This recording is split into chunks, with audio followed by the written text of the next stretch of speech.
Bollywood cafe आज explain कर रहा है एक पॉलिश मूवी। ये मूवी पॉलिश फिल्म फेस्टिवल की अवार्ड विनिंग मूवी है। इस मूवी में एक मदर और एक सन के रिलेशनशिप को बखूबी उजागर किया गया है। अपने मॉम की ऊटपटांग हरकतों की वजह से एक बच्चा किस तरह से उस माहौल में अपने आप को संभालने की कोशिश करता है, देखेंगे हम इस मूवी में। पोलैंड के एक गांव में एक मॉम और उसका बेटा पैट्रिक रहते हैं। इस गांव की पॉपुलेशन बहुत ही कम है, लेकिन ये एक टूरिस्ट स्पॉट है। पैट्रिक के फादर यहाँ से कहीं दूर जॉब करते हैं, इसलिए मॉम और सन को हमेशा यहाँ पे अकेला ही रहना पड़ता है। पैट्रिक शुरू से ही यहाँ पे रहा है, इसलिए वो हमेशा से अकेला महसूस करता है। पैट्रिक के लिए उसकी दुनिया सिर्फ और सिर्फ उसकी माँ ही है। वो अपनी मदर के साथ ही हमेशा खेलता है, वो अपनी मदर के साथ ही साइकिलिंग करता है, वो अपनी मदर के साथ ही हमेशा स्विमिंग करता है, लेक के पास जाता है, गेम खेलता है। उसका कोई और फ्रेंड है ही नहीं। उसकी सारी दुनिया उसकी मॉमी है। वो अपनी मॉम के साथ अपनी गांव के पास चलने वाली ट्रेन के साथ रेस भी लगाता है और ये उनका डेली का रूटीन है। पैट्रिक की दुनिया जैसे उसकी मॉम ही है। पैट्रिक की सारी दुनिया उसके मॉम के इर्द गिर्द ही घूमती है। पैट्रिक और उसकी मॉम का रिलेशन ठीक वैसा ही है जैसा हर किसी बच्चे का अपनी माँ के साथ होता है। वात्सल्य से भरा और प्यार से भरपूर इस रिलेशनशिप में किसी और की कोई जगह नहीं थी। लेकिन पैट्रिक की जिंदगी में खलबली तब मच गई जब इस गांव में आसपास के सभी लोग समर वेकेशन की वजह से अपने बच्चों को लेकर पिकनिक मनाने आने लगे और अपना समर वेकेशन व्यतीत करने के लिए यहाँ पे रुकने लगे। पैट्रिक तो किसी से भी क्लोज यहाँ पे हो ही नहीं पाया, क्योंकि वो शुरू से ही अकेला रहा था। उसको किसी से फ्रेंडशिप करने में भी बहुत प्रॉब्लम होती है। लेकिन वो देखता है कि उसकी माँ अब रात को रोज घर से बाहर जाने लगी हैं। पैट्रिक ने शुरुआत में इन सब चीजों से कोई रिएक्ट नहीं किया। पैट्रिक की मॉम को रोज शाम को एक कॉल आता और वो पैट्रिक को घर में अकेला छोड़ के ही चली जाती। पैट्रिक काफी देर तक इंतजार करता। कभी उसकी मॉम रात को घर लौटती नहीं थी और कभी देर रात को लौटती थी। वो थोड़ा सा टाइम पैट्रिक के साथ स्पेंड करती थी, लेकिन पैट्रिक को कल का बहाना देकर कि कल मैं तुम्हारे साथ पूरा दिन व्यतीत करूंगी, और पैट्रिक को अकेला छोड़ देती। धीरे धीरे पैट्रिक अकेलेपन की वजह से एंजाइटी और डिप्रेशन का शिकार होने लगा। वो अपने अकेलेपन से कोप अप नहीं कर पा रहा था, क्योंकि उसके कोई फ्रेंड भी नहीं थे। अगले दिन वो देखता है कि उसके पड़ोस में कोई नई लड़की आई है, जो शायद अपना समर वेकेशन यहाँ बिताने के लिए पास में रहने लगी है। पैट्रिक उस लड़की से दोस्ती करने की कोशिश करता है, लेकिन टिपिकल टीनेजर की तरह वो लड़की उसको कोई रेस्पॉन्स नहीं देती है। अगले दिन पैट्रिक की मॉम जब फिर से घर के बाहर जाने लगती हैं, तो पैट्रिक को बहुत बुरा लगता है और वो अपनी मॉम के ड्रेस पर जूस से भरा ग्लास गिरा देता है, जिसकी वजह से उसकी मॉम उस पर बहुत चिल्लाती है और उसको डांटने लगती है। वो उसके मन की हालत नहीं समझ पा रही थी कि वो अंदर से कितना अकेला फील कर रहा है, लेकिन जैसे उसको कोई फर्क ही नहीं पड़ता, वो अपनी ड्रेस चेंज करके फिर से शाम को अपने बॉयफ्रेंड से मिलने के लिए निकल जाती है। पैट्रिक अपनी मॉम का पीछा करता है। वो देखता है कि कहाँ जाती है। कुछ देर जाने पर उसको पता चलता है कि वो हमेशा अपने एक बॉयफ्रेंड से मिलती है। पैट्रिक को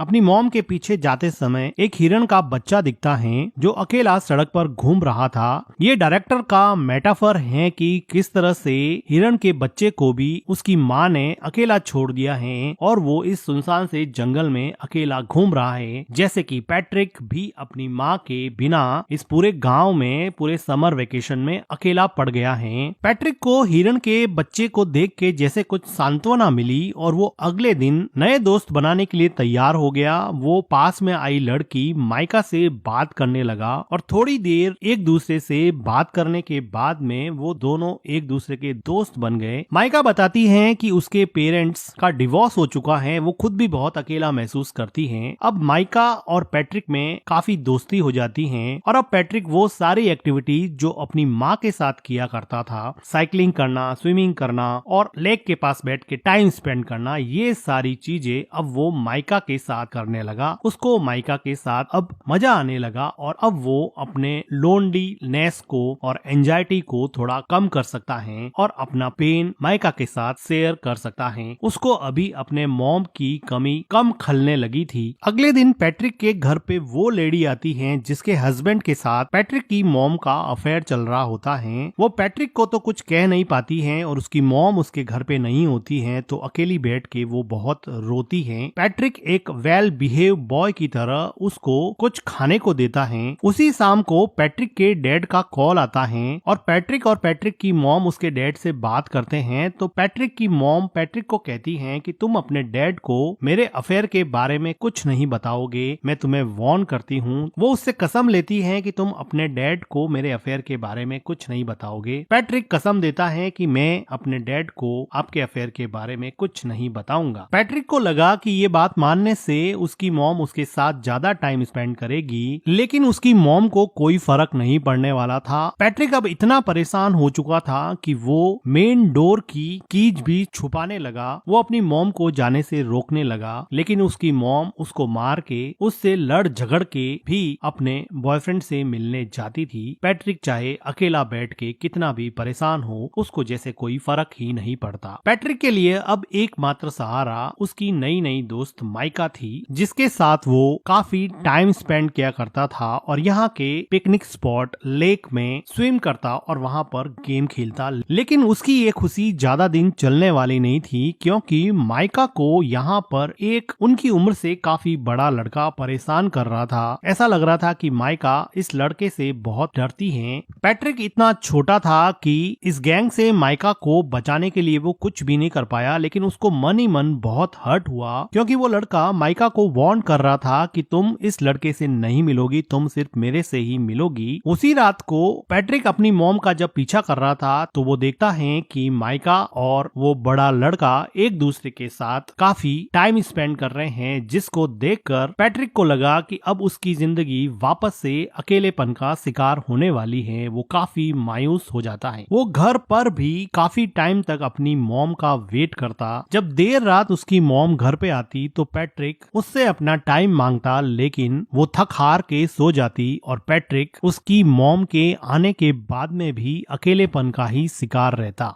अगले दिन सुबह पैट्रिक को माइका मिलती है और वो माइका को पूछता है कि क्या उस लड़के ने तुम्हारे साथ कोई जबरदस्ती की थी। तो माइका जैसे डर गई हो और वो डर के मारे वहाँ से भाग के घर में चली जाती है। पैट्रिक उसको जाके पूछता है कि हुआ क्या, मुझे ये तो बताओ। वो बिना कुछ बोले ही रोने लग जाती है। पैट्रिक को ऐसा लगता है कि उसके साथ जबरदस्ती की गई है। वो दौड़ के जाता है और उन लड़कों के ग्रुप में उस लड़के पे अटैक करता है, लेकिन एक छोटा बच्चा उससे कैसे लड़ेगा और वो बड़ा लड़का पैट्रिक को ओवर पावर कर देता है और पैट्रिक यहाँ पे कुछ नहीं कर पाता। थोड़ी देर बाद में माइका वापस पैट्रिक के पास आती है और उसको समझाने की कोशिश करती है कि हम दोनों अच्छे दोस्त बन सकते हैं, तुम इतना हर्ट क्यों हो गए हो। लेकिन पैट्रिक को डीप डाउन कहीं पे हर्ट हो गया था। वो वापस से माइका से बात ही नहीं करना चाहता था, क्योंकि वो ऑलरेडी अपनी मॉम से बहुत ज्यादा हर्ट था और जब माइका ने भी उसे हर्ट किया तो वो इमोशनली वायलेंट हो गया और वो अपने इमोशन को कंट्रोल नहीं कर पा रहा था। अपने गुस्से को, अपने फ्रस्ट्रेशन को माइका के ऊपर निकाल दिया और माइका को उल्टा सीधा बोला, जिसकी वजह से अब माइका को वापस हर्ट हुआ और अब माइका वहाँ से चली जाती है। पैट्रिक को बिल्कुल समझ में नहीं आ रहा था, क्योंकि वो छोटा सा बच्चा था, उसको समझ नहीं आ रहा था कि इन सब सिचुएशन से कैसे निकले। उसकी मॉम उसको बिल्कुल भी सपोर्ट नहीं करती थी, ना उसको गाइड करती थी। उसके आसपास कोई भी पेरेंटल गाइडेंस नहीं होने की वजह से वो अपनी ही दुनिया में जो उसको समझ में आता वो करता जाता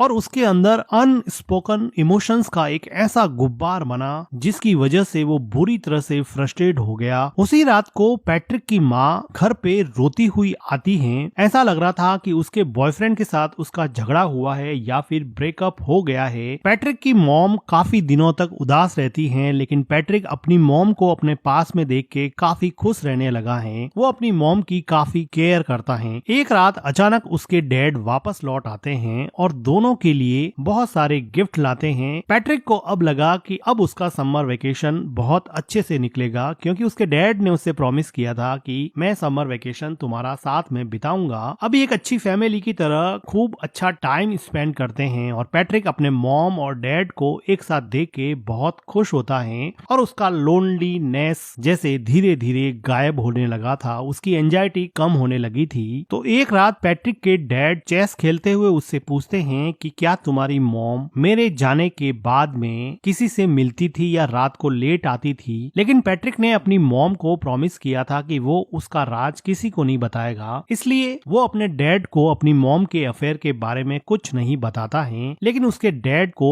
इस बात पे डाउट हो जाता है क्योंकि पैट्रिक की मॉम का बिहेवियर काफी चेंज हो गया था। उसी टाइम पे पैट्रिक के घर पे माइका आती है और वो उससे बात करने के लिए कहती है। माइका के कहने पर पैट्रिक उसके साथ साइकिलिंग पे जाता है और लेक में स्विम करने के बाद में माइका उसको बताती है कि अब मेरा समर वेकेशन खत्म होने को है, मैं यहाँ से चली जाऊंगी। माइका को पैट्रिक को हर्ट करने पर काफी दुख लग रहा था, लेकिन पैट्रिक अब इसमें कुछ ज्यादा कर नहीं सकता क्योंकि अगर समर वेकेशन खत्म होगा तो माइका को जाना ही पड़ेगा। वो अपने घर पहुंचता है और वो देखता है कि सीढ़ियों पर वही लेडी जो थोड़े दिन पहले उसके घर आई थी वो सीढ़ियों से नीचे उतर रही है। वो अंदर जाके देख रहा है कि उसके डैड बाथरूम में बैठे बैठे रो रहे हैं। उसको समझ में आ जाता है कि उस लेडी ने उसकी मॉम के अफेयर के बारे में उसके डैड को बता दिया है, क्योंकि उस लेडी के हस्बैंड के साथ ही उसकी मॉम का अफेयर चल रहा था। तो इस बात से दुखी होके उसके डैड ने अब ये डिसाइड किया है कि अब वो यहाँ नहीं रहेंगे और वापस जॉब करने चले जाएंगे और शायद कभी वापस नहीं आएंगे। पैट्रिक की मॉम पैट्रिक के डैड को समझाने की कोशिश करती है, लेकिन जब आप रिश्तों की बुनियाद विश्वास को ही हिला देते हैं, ट्रस्ट को ही खत्म कर देते हैं, तो किसी भी इंसान को रोकना लगभग नामुमकिन सा हो जाता है। पैट्रिक के डैड अब यहाँ से चले जाते हैं। समर वेकेशन खत्म हो जाता है। अब पैट्रिक को स्कूल जाना होता है। पैट्रिक की मॉम पैट्रिक को तैयार करके स्कूल छोड़ने जाती हैं। वो दोनों सड़क पर चल रहे हैं, दोनों